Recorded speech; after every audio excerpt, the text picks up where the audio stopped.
Hi, my name's Townsend. And my name's Tom Buck. And this is the Plus One podcast. On today's episode, we are joined by DJ and producer Melé.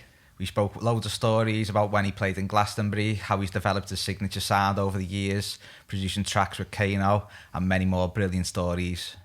How we doing then, mate? Ooh. Thanks for coming on the podcast. Yeah, thanks for having me. I'm good, man. This is our first one without any Zoom call and any headphones. So Is it? our first in-person podcast. No way. Yeah. I thought you were always doing them in your studio. Yeah, no, we did the first one in the studio with George, and then the And other it's just two, been Zooms. Yeah, Jason was in Ibiza and Derek was over in Holland, so we've done it over Zoom. Vibes. So this is the first one where we've done it in person and in the first one in the new studio. Yeah. So it's exciting. What a studio, yeah. Yeah. Love it. So, can you give us a little intro? Tell us about yourself. So, my name is Chrissy, aka Melé. DJ, producer, have been for the majority of my life. And yeah, I'm still fucking going, man. How many years? How many years so far? Properly as Full on. Yeah. I say this is 2021. 2021. So I reckon 11 years. Proper, like fresh out of school, Yeah. straight into DJing every week, like traveling. Yeah. And it's kind of been like one of them things that I've never really thought about it like that, Yeah. but it's just like, It's just sort of. it's just kind of like, happens, yeah, yeah. it's just happened. Yeah. How did you first get into music and then? So I kind of always just had this thing about music, and I've not really come from like a proper musical family, so I don't really know where it's come from. But I was really into hip hop when I was younger, and I was just fucking obsessed with it. I had fucking posters all over. Remember, like we used to go to HMV and Virgin and all that, and used to go and like get the posters. I remember that poster with all the rappers on. Mate, did you see that meme the other day? I was like, I fucking had that. So I used to have all that shit, and sort of Dr. Dre 2001. I had that when I was in primary school. I don't know who fucking like okayed that out of my family that it was like all right to have that. But I bought that. And then my uncle, John, who's been like quite a massive influence on my life, he was an old raver. So we used to go to Hacienda and Quadrant Park and Shelley's and all these sort of things. So he was always trying to put me on to electronic music. Like John's favourite thing was like Sasha, like Global Underground and all that sort of stuff. For years I didn't want to fucking hear it. I was like, I like fucking rap music. Yeah. And that is it. Yeah. Do you know what I mean? Yeah. Like, I hated dance music. I thought it was just like something in Ibiza and everyone was a fucking dickhead and all that. Like, honestly, like that's just what I thought. And then he played me a record by The Prodigy called Diesel Power, and I was like, I knew who The Prodigy were through Firestarter and all that, because everyone knew him. But this Prodigy record called Diesel Power, and it was hip hop, and I remember specifically the moment my life just fucking went like that and just turning changed. point. And I was like, oh my God, right, this is it. Yeah. This is fucking it. Yeah. So then it was like electronic music. I went to see my uncle took me to see the Prodigy in Manchester when I was 15 or something like that. And that was it. And I was just obsessed with it. And then that's kind of how I got into production, because he used to sort of make records and stuff like that, just as like a hobby. But I'd always go around his house and there'd be Reason on the computer and stuff like that. So that was that kind of like the turning point where you thought, this is what I want to do as a career. Yeah, straight away. And it was like, I just had this thing when I was like 13, and I kind of just knew. I was like, right, that's what I'm doing. Yeah. And there was no other thing. But from now, since I was 11 to 13 to now, there's not been a doubt in my mind that this is what I want to do. Yeah. It's fucking mad. Yeah. Have you ever had any like side jobs or anything like that? No. Really? Have you always done music Nothing. ever from the off? And that's what kind of shits me up. You don't know anything else but I don't music. know anything else. So So- it's like, especially like this whole last year, where it's been like, you know, there were a few fucking hairy moments last year where it was like, What's going to happen? Yeah. like this whole retraining thing and all that sort of Yeah, shit. that was quite scary. I yeah. fucking shit myself. Yeah. Like I proper shit myself last year Yeah. because I was like, would it ever come back? You know? Yeah, what I mean? or like, what would I do? Because like I went to college in Liverpool. I left school when I was 16. I went to college in Liverpool for about 6 months doing sound engineering. Left because I was just like, I couldn't be arsed. Yeah. And then I spent like 2 years kind of just, I don't know, I suppose just learning how to produce a little bit. Like So all self-taught. Yeah. And just doing that. And then all of a sudden it was, I was playing shows in fucking Sheffield and London and Portsmouth and all these places when I was 17. And I was going, right, okay, I suppose this is what I'm doing now. Yeah. How were you falling upon them gigs? Because were you making records at that point and getting them out there, or was it just through networking and stuff? Or I think it was a bit of both. I was making records at first, and then, which weren't very good, by the way. Yeah. Like they just weren't. Was like it the same stuff you're making now? Or? No. Well, I suppose there's a little bit of a crossover, but it was that time, like 2010, 2011, where there was that kind of post dubstep sort of thing going on, where there was just a load of different genres were just colliding with each other. It was house, dubstep, fucking grime, techno, whatever. So it was kind of like probably why my music of that time sounds a bit disjointed now, because it was like trying to chuck everything in. Didn't really know what it was. Quite a lot of sounds going on. And it was just like there would be like a breakdown, and it'd be a grime breakdown, and then there'd be like a drum and bass break, and then it'd be a house record. Yeah, It's just saying everything. It just didn't work. Yeah, so just listening to some of the bits when I was driving in of your older stuff. It obviously goes back to around that era on Spotify, but you obviously working with people like Sinden and stuff like that, and they were at the top of the game in that scene. Well, that was the thing. Like Graham Sinden was the first person I ever started playing music to and sending music to.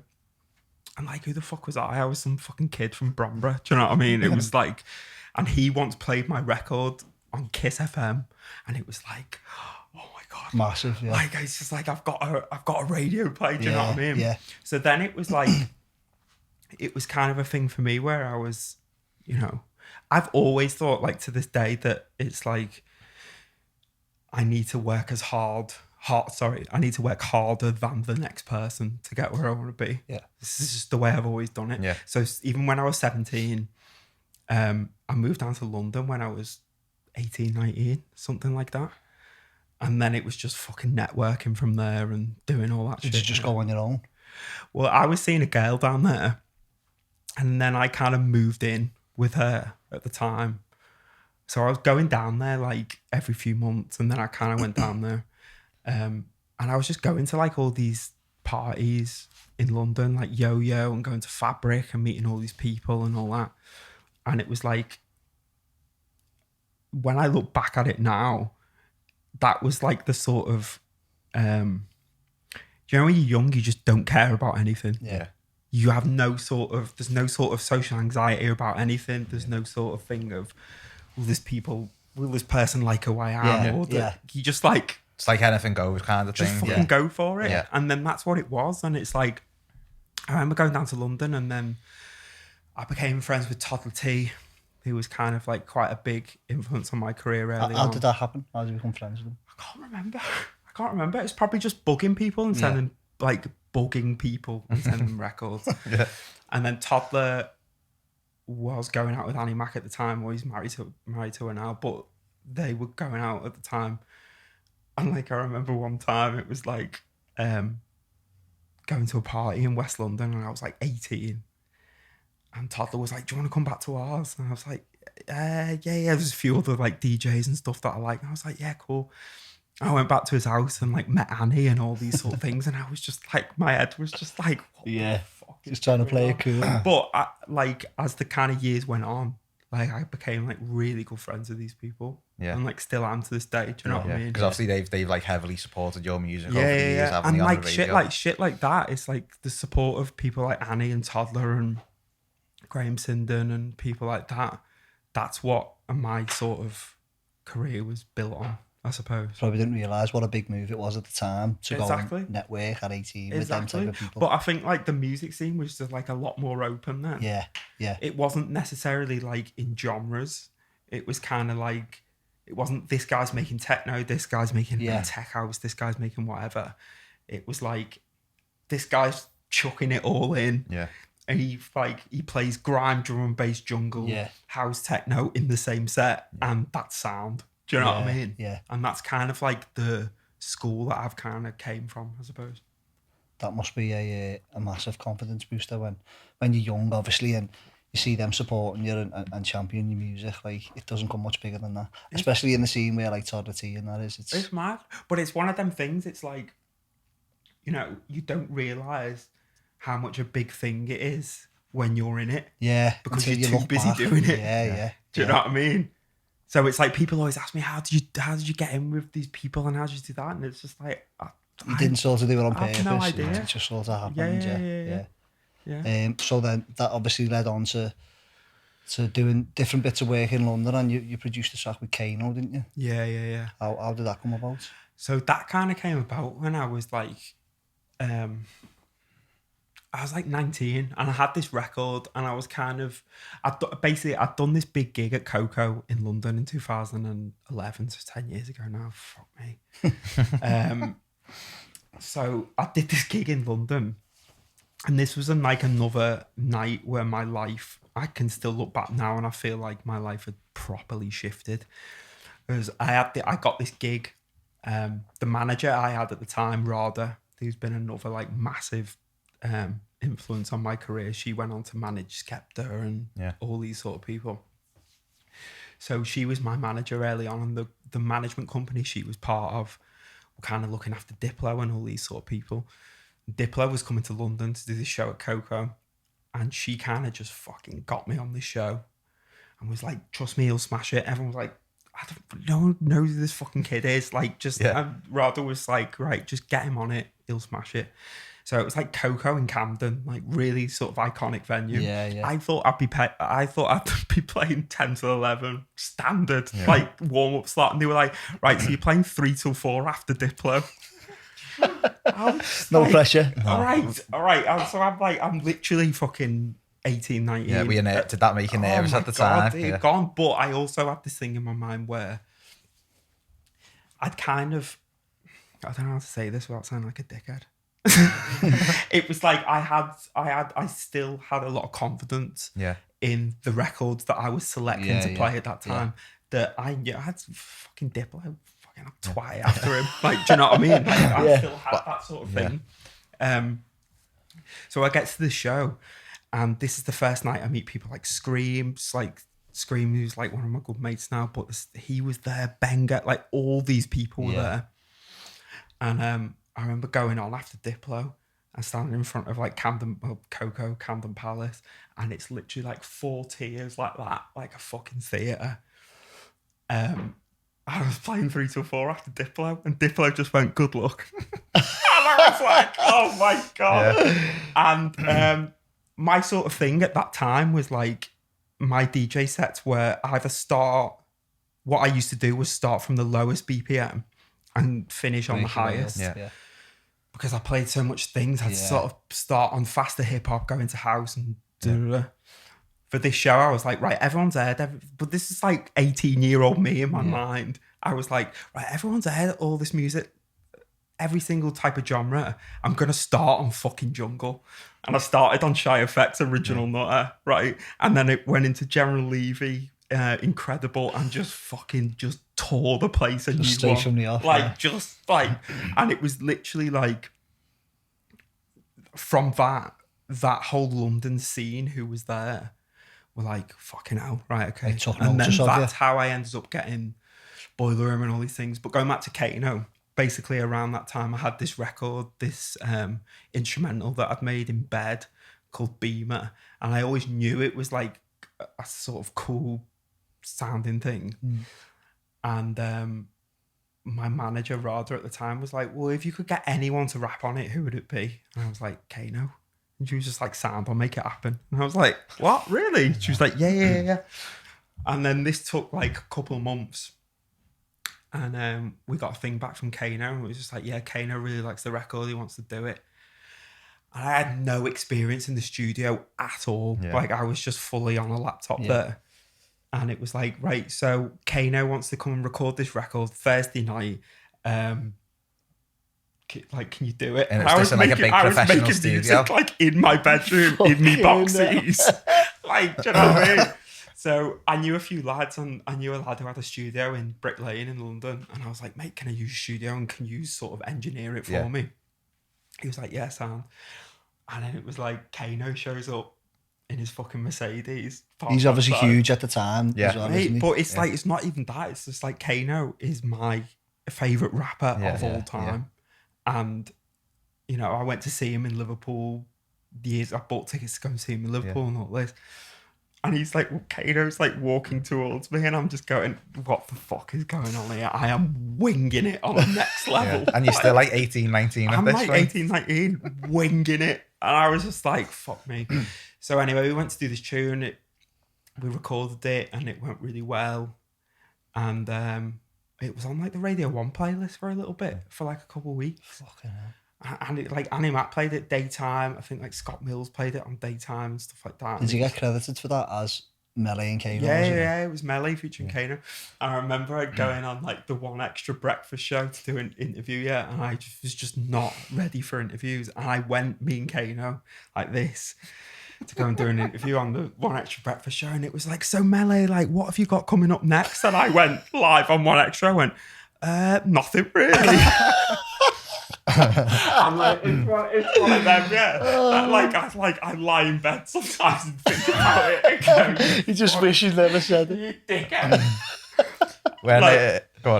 When you made that track, did you purposely think, right, I'm gonna try and do something different with a rapper, or were you just experimenting with different sounds? I was kind of experimenting with different things. Like the music that I really liked of that time was like Hudson Mohawk and Rusty and all these type of people that were doing like sort of rap music, but with like sort of trancey fucking things, and it was just all a bit like mad. And then I just ended up doing this tune with Kano, and it was just like, what the fuck. So then like me and Kane kind of like kept in touch, and like I still like sound to this day. I still speak to him now and again. And he was like, I'm starting my new album. This was like years on. This was like 2015. And this was years on. And he was like, I'm starting my new album. Can you send me something?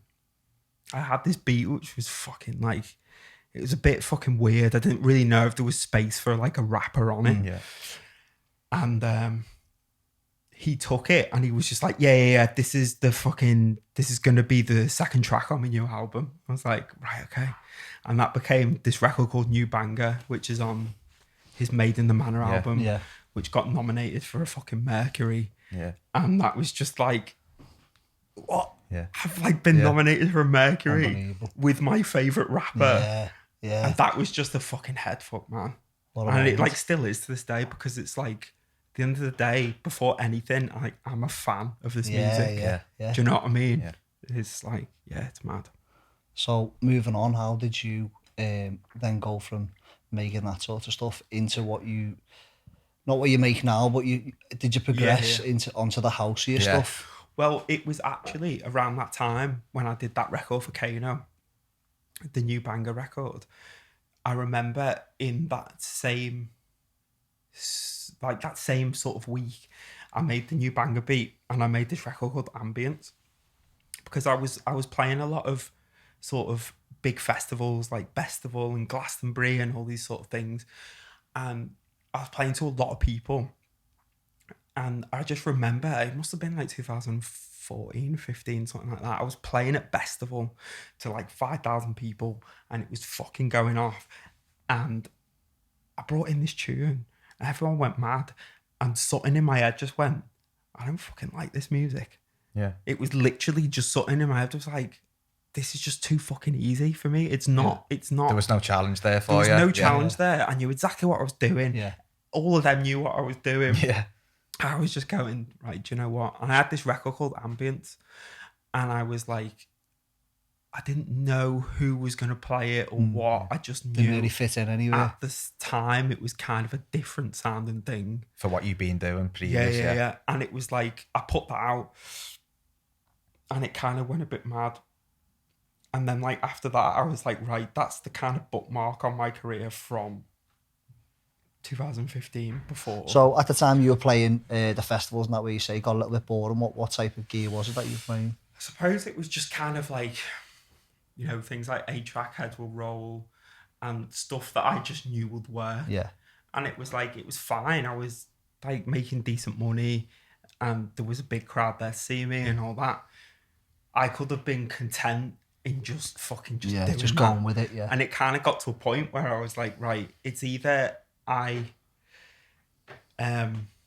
content with just doing this and playing music that I'm not really that arsed about or not passionate about, and become one of these DJs that still gets booked in 10 years just to play this sort of shite. Yeah. Or I just completely go a different route. So I said to my manager at the time, I was like, I was like, how old was I? I was probably about 23, 24. And I said, do not book me anything for 6 months. Was that like kind of a hard conversation to have with your manager? Because I can imagine your manager obviously wants to drive work. And I mean, we kind of like fell out with the agent at the time because the agent wanted to be like, keep getting me shows. Yeah. And I was like, no, I want this kind of, the kind of new path that I'm taking to be taken seriously. Yeah. So you had to step back from it for a while. I was just like, right, I'm going to fucking do that. Were you confident that the new path you were going to take would work? You know what I mean? So when you took time off, were you not thinking, fucking hell, what if this doesn't work? And nah, because it's just like, I've always been... You just had that confidence in yourself. Yeah, I've always been like quite a confident person with my ability. Yeah. And it's like, you know, when I was kind of doing I was like the youngest person to ever do a boiler room. Really? Where was that, where you done the boiler room? So this was 2011. I did it in South London. And I was the youngest person to ever do one for years. And on that boiler room, I was playing things like Voodoo Ray. Yeah. A lot of the records that I'm playing now to this day, a yeah. lot of the sort of like tribal things that do you know what I mean? So I kind of knew the kind of knowledge that I had in music, I'd be all right. I just kind of had this thing. And then we kind of just like rode it out for a bit, and it was like a bit rocky at some places, and some people were just like, but isn't he just this guy that plays grime and does that? And it was just like, if people want to think, I can't fucking affect that. I'm not the type of person that's going to be like, no, I'm so fucking house now. Do you know what I mean? Because it was this like, even now, I don't really consider myself a house DJ. I consider myself someone that plays house and plays everything else. Do you know what I mean? Yeah. So we were trying, when I started working with my manager now, Sophie Kennard, we kind of came out of that period and we were trying to get on Elrow's radar at the time. So this is like 4 or 5 years ago. And thought, I'm not lying, 6 months, nothing. 6 months, nothing. No, for 6 months. Was that sending records or trying to get gigs? Well, it was trying to get gigs. Yeah. Because me and Sophie knew that I would leather it at Elrow, right? Yeah. And we just knew it, and it was just a matter of time. And I just remember Sophie, after 6 months, kind of sent me an email and was like, right, Elrow, listen to the mix and they're fucking on it. They want you to play London. They want you to play this. Nice. And I was like, right, okay. And that kind of felt like the time when I was going to go, right. So I went and done all these things. And at the same time, while you're doing this, are you just in the studio starting to build up a back catalogue of house records? Yeah. So at this time, this is when I kind of became really good friends with Eats Everything. And he just started the Edible label. Yeah. And I had this record called Scouse Africa that I'd made in like 15 minutes. Yeah. It was like the most basic record ever. There was nothing to it. And I'd sent it to Jack. I think I'd sent it to Jack Master. I think that was who I sent it to. And Jack, it was when they were doing this Jesus thing. You know, I remember that. Seth, Jack, Scream and Eat. So Jack played it at fucking on the Essential Mix at Hideout. And there was fucking cameras everywhere and all this. And Eats was just like, what the fuck is that record? And Jack was just like, it's Melé. And Eats was just like, no fucking way. Because Eats had only seen like all the other shit that I've been doing. Yeah. So Eats signed that. And then that kind of became the thing. it's just like been good timing with me Yeah. sometimes. Yeah. It's just like That's where like the kind of next chapter started and another pivotal moment and for then you. from there it was just like, right, I'm rolling again then. Yeah. Like I Yeah. was the last 5 Yeah. years. It was like, right, okay, I've like found my feet a little bit Yeah, now. Do you know got what I something mean? to work towards and all that. Because you followed it up with some really strong releases after that, like the one on Riva Stars, the Sun Showers. I remember that first coming around, and I think it was on a mix that Salado might have done or something. And I was Do like, you know what? What is this track? Do you And I know couldn't what find with it Sun for ages. Showers? Yeah, like I'm gonna be honest. We kind of just like I kind of made that, and it was kind of like, right, Riva Star wants to do this release of the year, and I was just like, right, just let him sort of have that. Yeah. But I've been like in America. I was just playing in Hollywood a few years ago, and some fucking lad came up to me and was like, "Sun Showers changed my life." I was like, what? Do you know what I mean? Was it Tom? Yeah, I did on the Salado mix. I just thought, what's that to you, mate? No, Went but to Hollywood it's to mad. find It you. was like at that time. And I'm like, I'm not saying I invented Tribal House. I fucking didn't. Do you know what I mean? But at that time, you know, Scouse Africa, Ambience, Sun Showers. You sort of and introduced these it to sort a of- new audience. Yeah, and then all of a sudden there was so many. Fucking, Yeah. Do you know what I mean? Whether people think they're good or not, it's not for me to say. Well, they're So you'd shite. have to I don't know. But it's like, do you know what I mean? It's like, yeah, but it's like records like sort of Sun Showers and, you know, every single one you put out are like positioning you even more in the place where you want to be. Yeah, because then it led on to stuff like the DFTD stuff and Yeah. the Pasilda remix. Well, Yeah. remix, but obviously. Well, I want to fucking put this to bed, right? You got some stick for that on Twitter, didn't you? Right, I want to put this to bed. This is news to me. I know. Listen, I want to put this to bed. Right, so this Pasilda thing that I did for Defected, right? Everyone kind of thinks that I've just ripped off Afro Medusa Pasilda and put it out as my own record.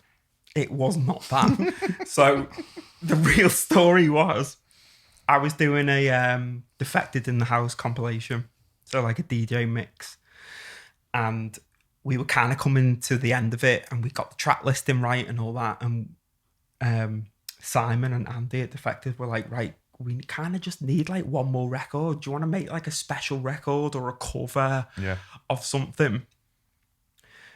Like an old house record? And I was like, oh, I've been playing Pasilda, the Afro Medusa thing, like a lot in my sets at that time.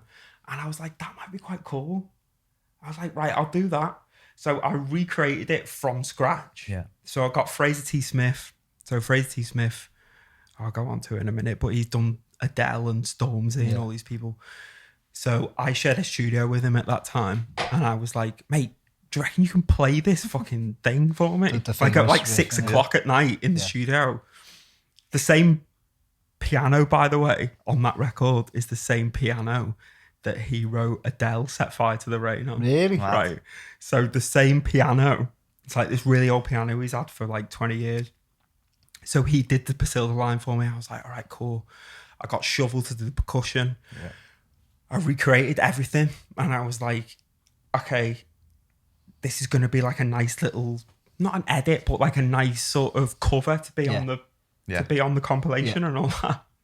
And it was like, Defected, we're like, yeah, we're doing this as a single. Melé Pasilda is like out now. I was going, God, I was like, because like the sort of DJ in me, I would, if I was on the other side, all these people that are saying to me, oh, you didn't really make that record, I would be saying that as well. So that kind of like got to me a little bit, and people were just like, yeah, you didn't really make Pasilda.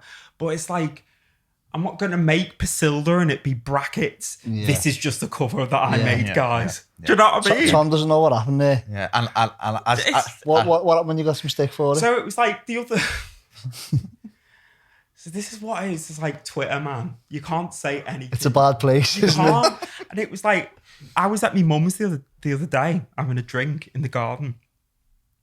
And my mum lives next door to these lads, and they were having like a little drink in the garden and all that. And they had a speaker on. Me and my sister are having a couple of wines in the garden, and my version of Pasilda comes on the other side. I was like, oh my God, that's so funny. So I popped up over the fence and goes, hey, I made this tune, you know, lads. And they were like, oh my God, no fucking way, and all that. I was like, cool. It was just whatever.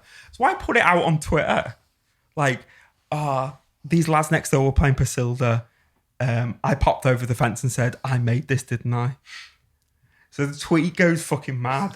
So many cunts was just like, well, you didn't really make it, did you? And I was just like, oh, fuck off. You're always going to get that, aren't you? It's It's hard, not- And even was like sweet. Simon Dunmore got involved and was just I've like, seen that. and it was just as you said though, you've redone it all from You scratch. did actually make that tune.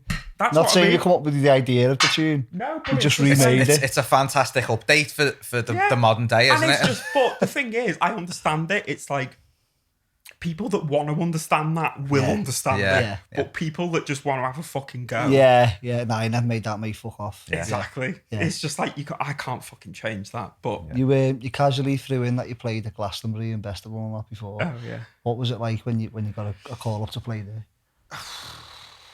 I mean, Because you were still relatively young, weren't you, at the Yeah. time? yeah. So I've played Glastonbury like 6-7 times or something like that. That's and ridiculous. Yeah, nice. It was like the first. I've told this story loads, but the first year I was playing BBC Introducing. Had you ever been before you played there? No. Right. So I just like I'd watched it on telly like Yeah. everyone else and all that. So I got booked to play BBC Introducing, and they were like, "So you're going to be playing a few times throughout the day, just like kind of side of stage, Yeah. just playing some records and all that." And I was like, "Fucking sound!" Got a few tickets for my mates and all that. We went, and it was like the Friday afternoon, and they were like, "Okay, so you're on after Ed Sheeran," and I was just, he wasn't Ed Sheeran at this Yeah, point. he's Like still he was up still and like coming the sort of. SBTV sort of guy. Yeah. And I was like, all right, sound. And we get to I've got the fucking picture somewhere. It's so funny. And I get to the fucking stage, and there is like, it was only a small sort of 1,000 capacity tent. Sorry.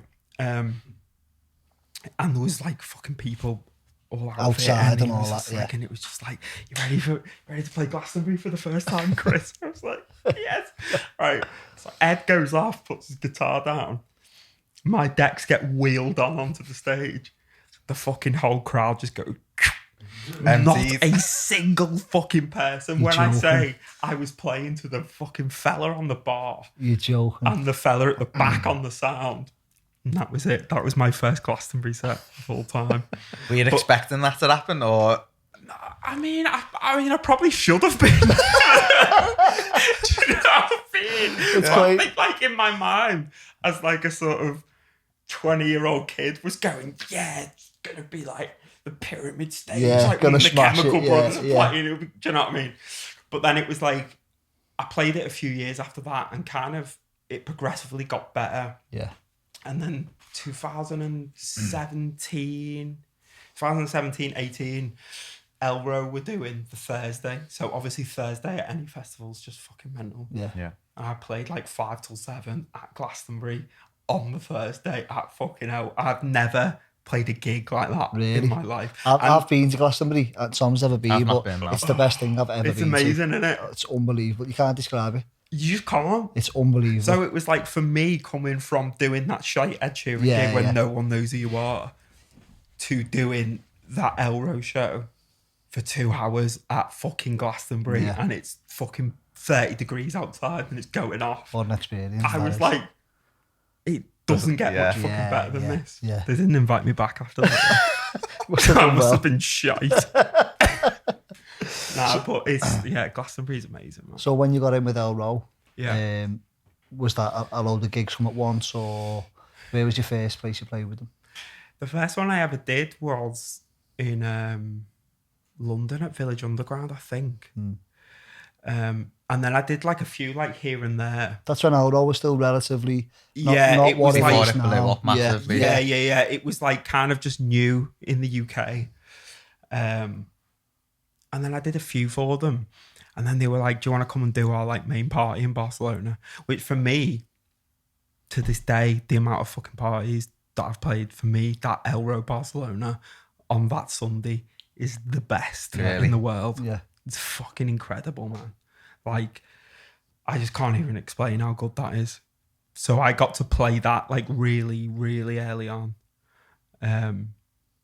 Early on for me, not for them. They've been doing it for a long time. But yeah. And then the kind of Elrow thing kind of just went on, and I was playing, you know, fucking headlining the fucking Terrace at Amnesia and doing all these things. And I'm just going, why?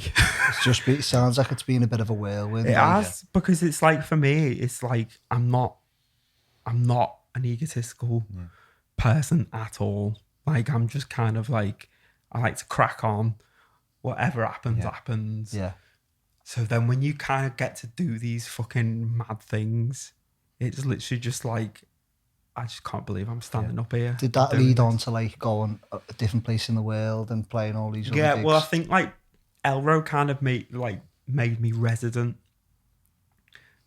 Your sound seems to work really hand in hand with their kind of like festival vibe, if you will, that they like to create an atmosphere. I think that's what it was. And so I think like after that, sort of like America, it got really sort of mad in America. And what was your first gig in America? I think it was like probably New York or something like that. But then I got like one of the sort of big agents in America, Liaison. And then it just kind of went fucking mad after that.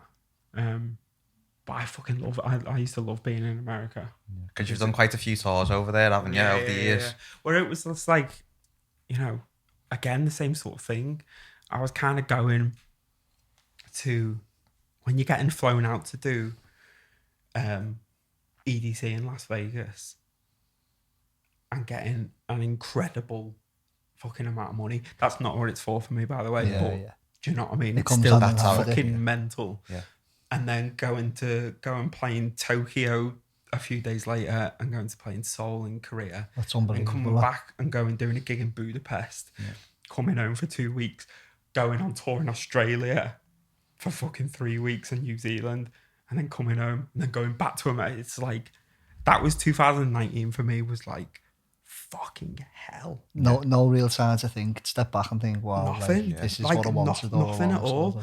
And then you've got sort of agents and managers going, come on, man, we need the next big tune. You're going, when have you got time? When have I got time to do this? Yeah. You probably only get a couple of days in the studio a month, I'd imagine, once you're touring like that. Exactly. And that's days in the studio that you actually might even not want to be there. Because obviously you'd be tired from all the travelling. Like, I just want to go home and play fucking FIFA, man. Yeah. Do you know what I mean? Yeah, you can't force it, can you? No, you can't.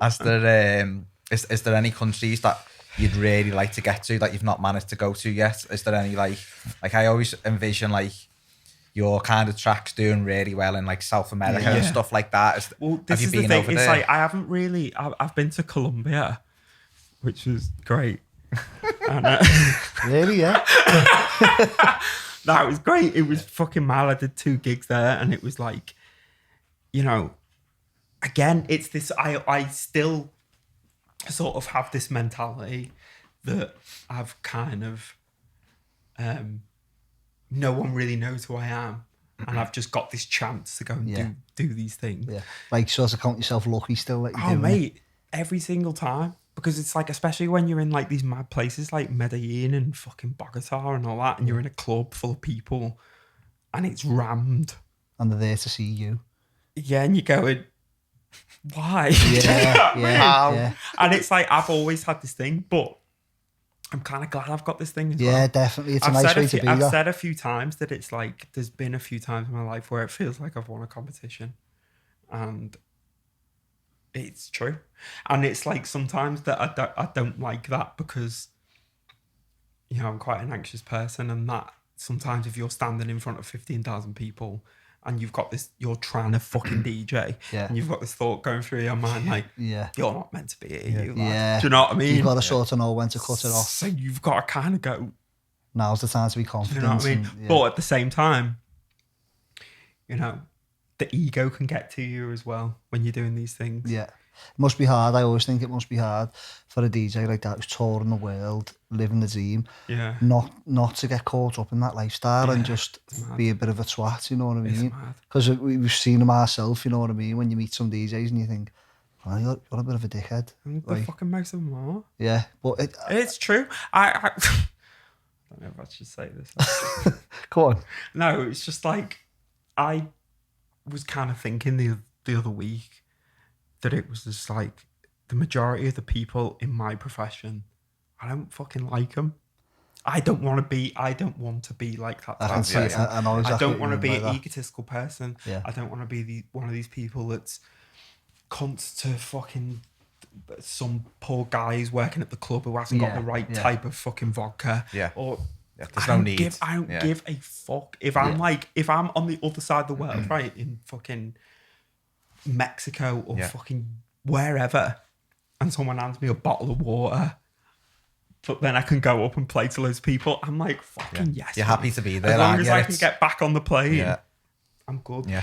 And it's just like, but it's like what you're saying, it's so difficult to kind of navigate your way through Yeah. that. People are just Because kissing your ass 24/7. There's been times in my life where it's like, I've noticed like the ego's getting the better of me. Really? Yeah, mate, loads. Because it's like, imagine you're like, I remember I had it last year when I did my last big gig in Mexico. It was like 15,000 people. And you're playing, and half an hour in, every single tune people are like going off to and all that. And I had this thing when it was just like, you're the fucking man. Fucking da-da-da, you're, hey, look at this. And I was just like, but then there was another part of me going, fucking chill out, man. You know what I mean? Yeah. And it was just like, calm down. And it's like, I don't want to ever get to that point where I follow that sort of like egotistical route, because it's not fucking me, man. Yeah. I'm from the fucking Wirral. Yeah. Do you know what I mean? Yeah. I've grown up in normal circumstances. I don't ever want to give it the big one. But sometimes you also have to appreciate that you have put the work in Yeah, of course. and the time to get to that stage, you know what I mean? So Of course. it's not so much luck, it's hard work. And Of course. But it's like sometimes like for me, you know, it can affect your work. If I'm going into studio or I'm going in on touring thinking I've fucking done everything that I can. yeah, I've done this party, I've done this, I've travelled here, I've met him, I've Yeah. done records with him and all that. What else have I got to do? Yeah. I want to fucking stay hungry, man. If That's I it. can stay Yeah. like I'm still a bedroom producer and going to studio, that's how I fucking go, man. yeah. As we were talking yesterday, and you said there's so many DJs and producers who've sort of come up at the same time as you, and they've come and gone, and like Yeah. I think ego and things like that plays a big part in that. It does. When someone gets the slightest bit of sort of fame, it can really get to the head and like be their own worst enemy in a way. Exactly. And it's not the fucking vibe, man. Because it's like, you know, that shit doesn't last.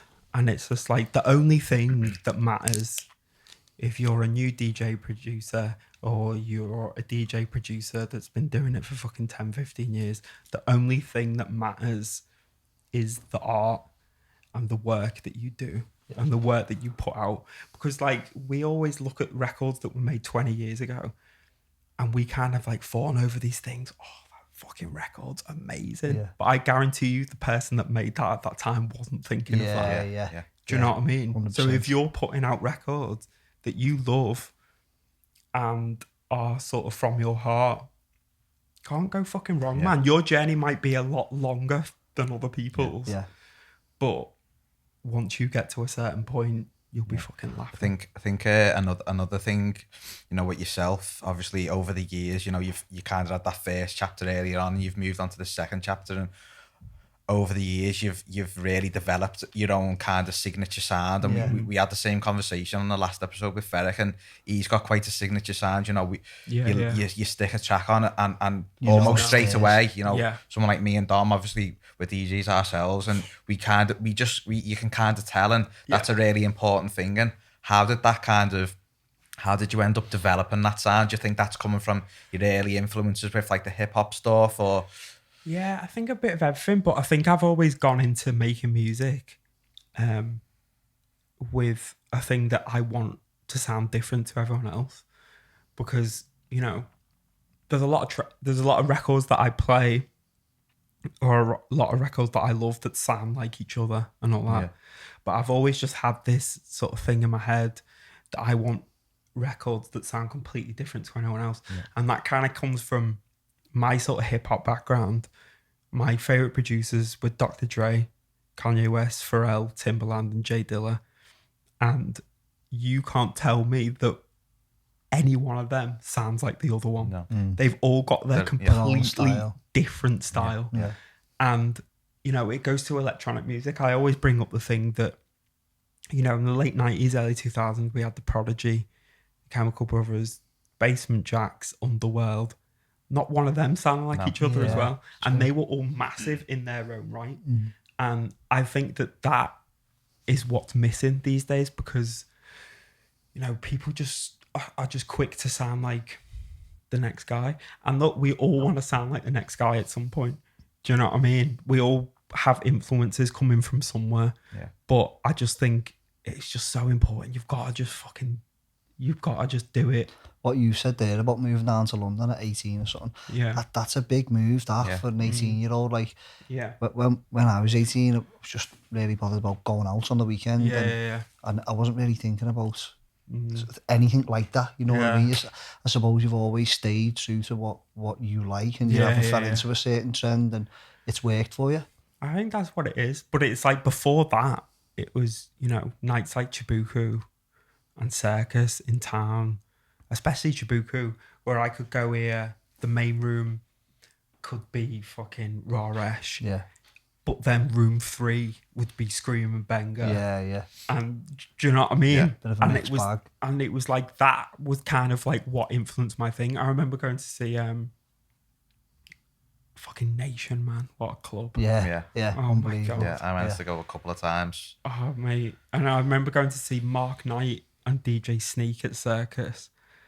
And then in the second room was Club on Stroke. And it was like his first gig ever. I think I was there that night, yeah. Was you? Yeah. I was a massive Mark Knight fan back in the day, like. And so you've got your own label, your own record label, Club Bad. Tell us a little bit about that. When did you start that? So it started like 4 years ago. So I used to have a night in Liverpool when I lived in London called Melé's Manor. Shite name. Shocking. Very London name. Yeah, that was like, yeah. That was very like of the time. Yeah, let's call it Melé's Manor. I was like, who the fuck says that in Liverpool? Yeah, shite. Anyway, so we used to do it. This is Shipping Forecast basement, and we had artwork and Toddler T and a few different other people. It's a good little room, that though, the Shipping Oh, Forecast. mate, it was isn't it? amazing. And then we kind of, when I moved back here, I was like, right, I want my own sort of residency where I can kind of see all my mates and I can just play music all night, and my mates can go and have a good time, and people can come and it will be sound. And I was like, yeah, let's do it. So I did it, and no one came for like 2 years. Yeah. We had the birthday with Alternate, who were like my rave heroes, and we did it in the Mask, and it sold like 50 tickets. It was shocking. It was like really bad. But I was like, I'm going to stay the course, man. Yeah. Like, I know it's going to be. Yeah. I know it'll get to the point. So yeah, I just kept the events going, and, you know, we now have a residency at Kitchen Street, and I kind of just want it to be, you know, the kind of main thing about my sound is house and sort of percussive stuff. But, you know, I've got so many different influences that I want the night to reflect that, and the label to reflect that. Yeah. So, you know, you have we've some had, pretty big guests on, don't you? yeah, we've had Benji B. Benji B like came on like a Thursday night. He'd been working with Kanye. As you do, obviously. Do you know what I mean? Yeah. And he was just like, we kind of put an offer in for him, because I know Benji a little bit, but it was like, I wonder if we can get him to come and play my party. And he just came in on a fucking Thursday night and came and played.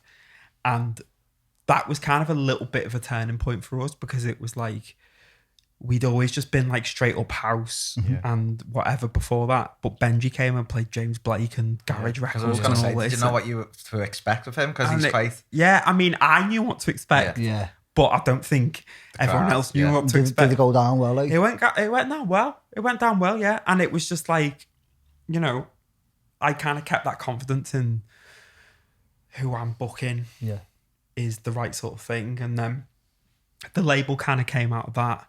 And the label was kind of like, these are the kind of records that I want to play at the party. Yeah.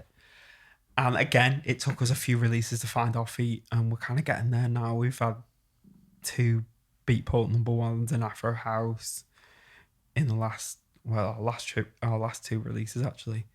So yeah, we're just rolling it out, man. But it's like, for me, I never sign records or book DJs on how many tickets they're going to sell or how many records they're going to sell. I don't care. If I think it's good, that's it. Yeah.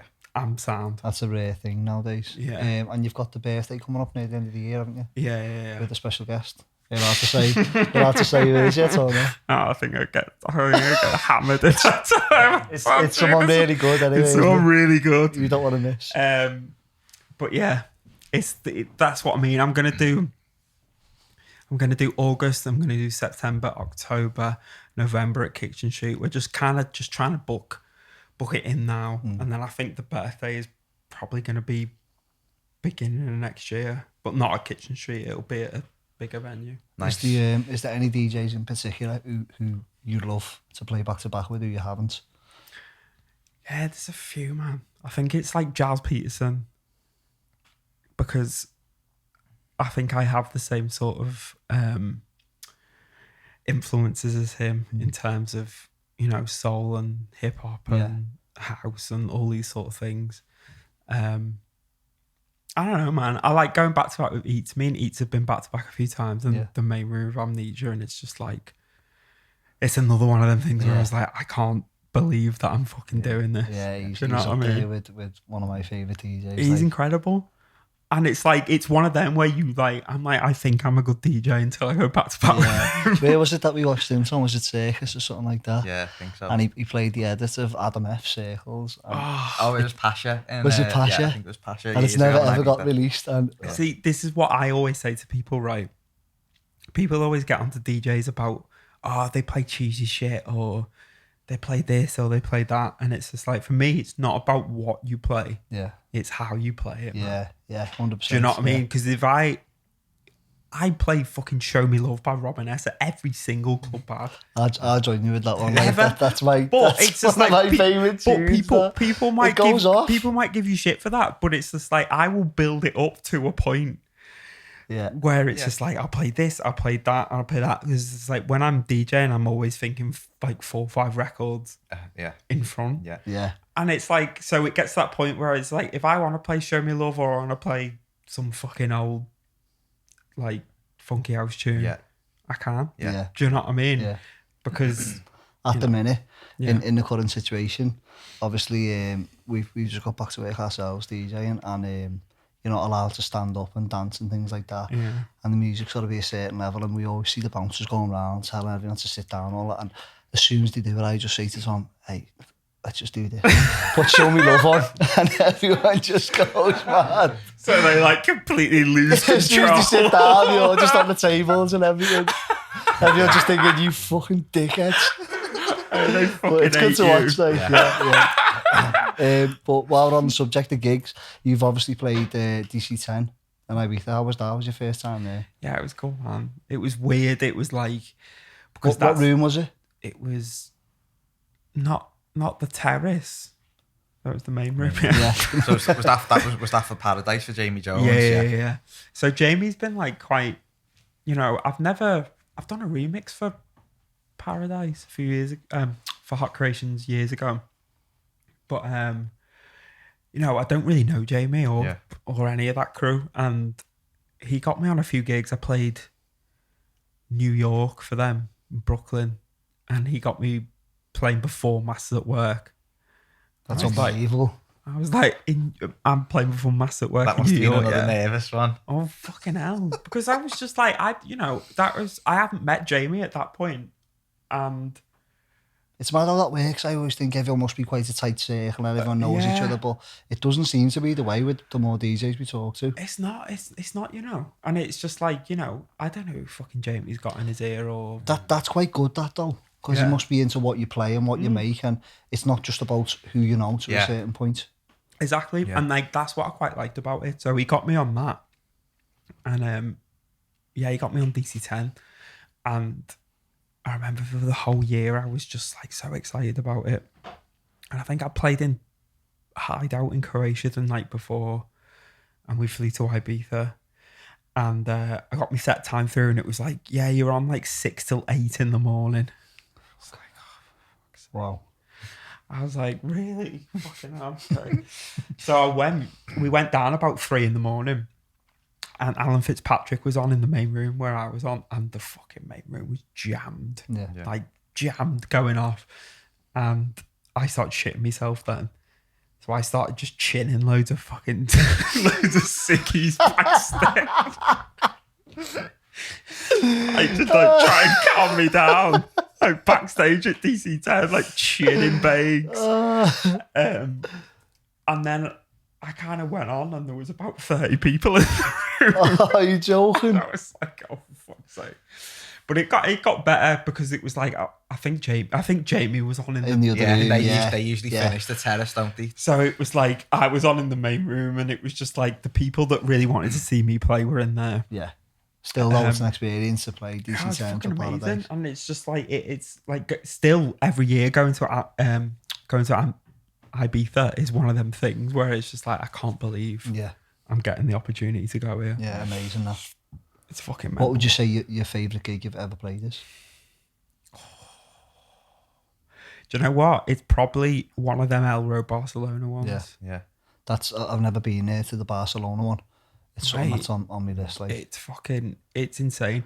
So have you played inside and outside? Yeah. You got 2 rooms. But the outside thing, it was just like playing at the outside thing. It's just like everyone is just there for what you're playing. yeah. They don't They're care all what it really is. open to what you're gonna play. Yeah. That's what Yeah. you want, isn't it? There's And not it's just better. like them sort of gigs there are just like fucking amazing. But yeah, I think that Elrow Barcelona one, I think the Glastonbury Elrow one.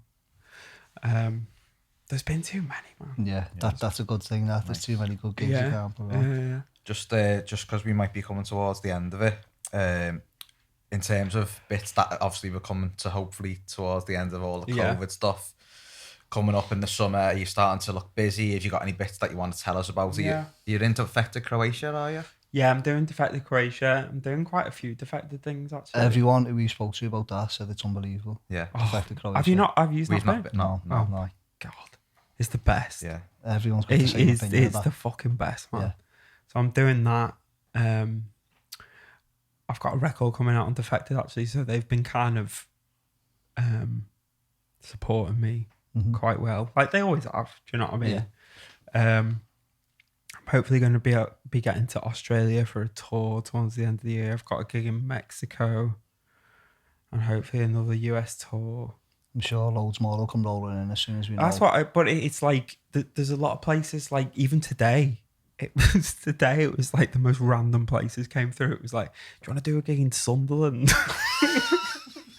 It's like, yeah. Manager was like, yeah, do you want to do a gig in Middlesbrough? Take your swimming shorts there, lad.